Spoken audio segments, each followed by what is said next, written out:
Maqolamizni ishkiga parchalaymiz deganida hurmatli vatandoshim davomi quloq soling.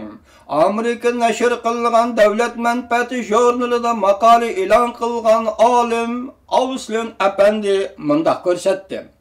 Amerika armiyasi 2003-yil Iroq kirishdan avval Saddamdan keyingi Iroqning siyosiy ahvoli qandoq bo'ladi degan masalada mukammal dokladga ega bo'lgan. Lekin navbatda Amerika Qo'shma Shtatlari hukumati Jungo to'g'risi mushunda xizmat elib berib yo'q. Bizga texi aniq emas. Jungoda siyosiy krizis portlaganaman kerak bo'lgani hozircha Uyg'urlarga, Tibetlarga oid doklad emas.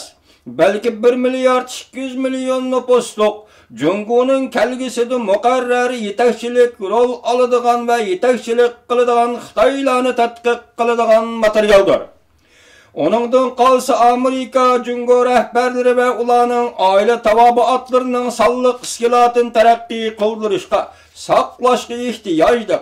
Cümleden bu ishda ularning Amerika to'ngiltib qolalaydigan iqtisodini hamda aloqalashish uchuri yo'llash shakllarini o'z ichiga oladi.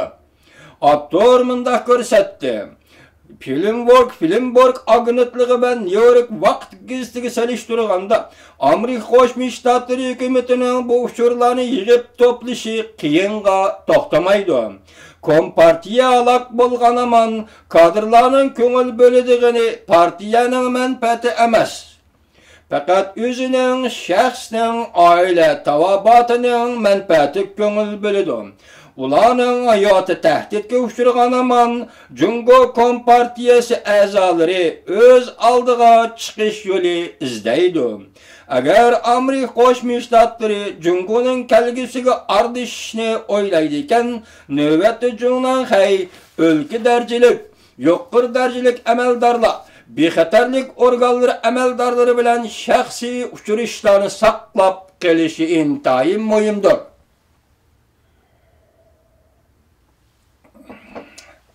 Üçüncü, Jungoning ichki qismidagi bexatarlik kuchlarining iqtidorini tushunish intayin muhimdir.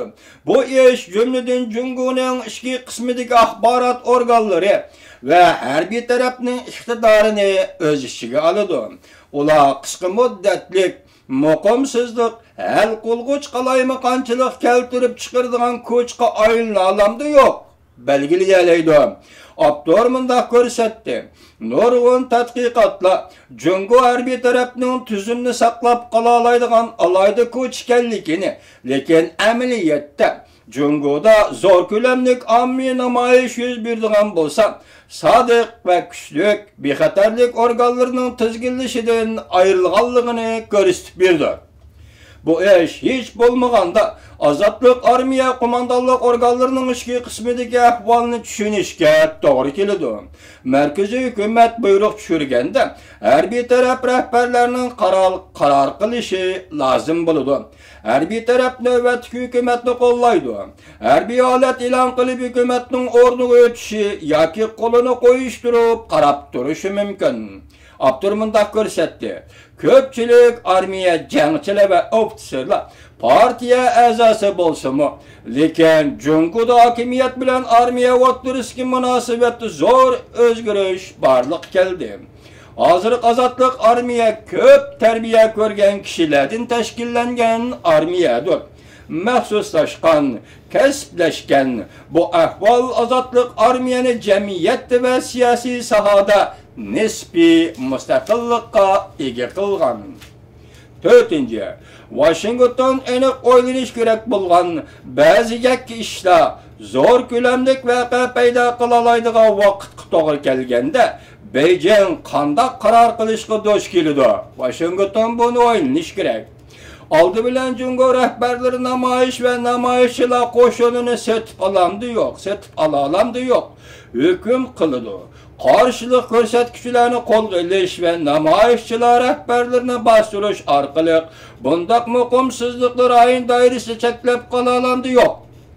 Beijing qaror olish kerak bo'lgan kelarki bir qadam shuki, yerlik doiralarning bu xil namoyish harakatlarini mustaqil bir taraf qilishiga yo'l qo'yish kerakmi yo'q. Chunki o'lka atlagan holda qonun ijro qilish mumkin bo'lmaydigan bir ish. Memleket xarakterlik norozilik namoyish portlaydigan bo'lsa, markazning bir toish rahbarligini muqarrar talab qiladi. Abdur mundaq ko'rsatdi. Reallik nurg'un o'zgarishlarga to'lib toshgan bo'lsa-mu, lekin planni oldin tuzib olish yanada kam bo'lsa bo'lmaydigan muhim ishdir. 5. Amerika Qo'shma Shtatlar hukumati Beijing taraf xalqaro aloqalarni uzib tashlagan ahvolda Jungo xalq bilan bo'lgan aloqani saqlab qolishga ehtiyojli. To'rbetlarni butunlay taqib etish navbati qiyinga to'xtasin-mu, lekin mumkin bo'lmaydigan ish emas. Oxirda shundoq deyish mumkin.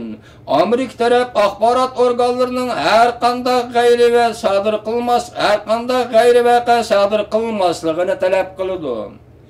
Agar navbatdagi Amerika axborot organlari aloqador vazifalarni o'rinlab ketolmaydigan bo'lsa, undaqda uchur to'plash, uchur ratlash yo'llarini qanday qurishni qayta o'ylashga to'g'ri keladi.